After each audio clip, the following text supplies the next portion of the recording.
Getting into some of your work at Northwestern and at the Lurie Children's Hospital, we know you all are doing really innovative work for fathers and early childhood development. Can you talk to us about the importance or the role of fathers in children's healthy development? When you think about the role of fathers in families, I think there's really three key roles. First is direct interaction with the child. So that father-child relationship is really key for the child's development.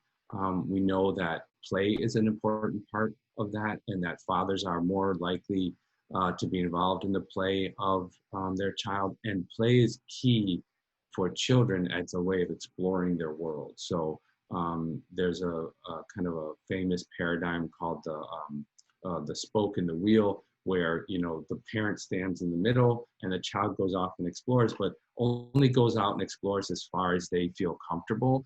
And a lot of that is based on the attachment with the parent. And fathers often let their children go just a little bit further and go just in a little bit more risky situations to kind of stretch their wings a little bit. And that's really advantageous for the child. So the relationship between the father and the infant or the child is really key in developing strong bonds for that child, a sense of safety and groundedness. And from that base, the child then goes off and explores. And that's really important. And it's really a model for what happens later on in the child's life as well, as the child gets older. The second way that fathers are really involved in the health and development of the child is through support of the mother. So I think that that's a really important piece of it. And that's where a lot of the work has focused so far on, is how to help mothers, both from the care standpoint, as well as from kind of mental health, and helping mothers to care for the child while they're also recovering from delivery or have other things that they are also trying to do. And that really the research has shown that dads are more involved now than ever in the child rearing of the child.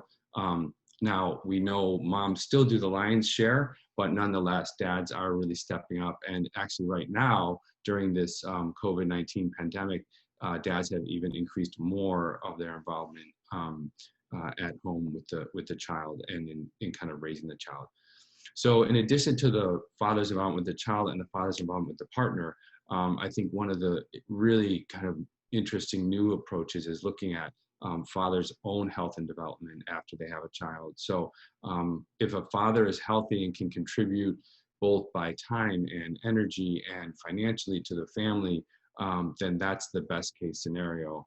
And so we're just starting to look at ways that having a child actually impacts the health of the dad. And we found two kind of interesting studies that we've done. One is looking at body mass index and weight.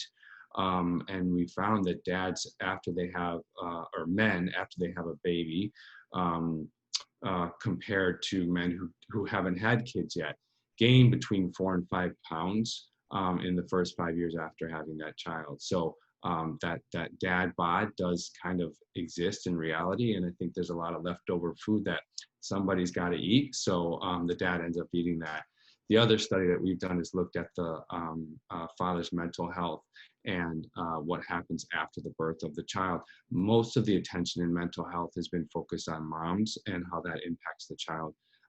But we looked at what happens with fathers, and we found that there's an increase in that first 5 years after the birth of the child in depressive symptoms among dads. And so that, going back to that safe connection that the child has with the parent, if dad is suffering from mental health problems and we aren't even aware of it in the healthcare system, then that connection may not be as strong, and that exploration and growth and development for the child may not be as strong.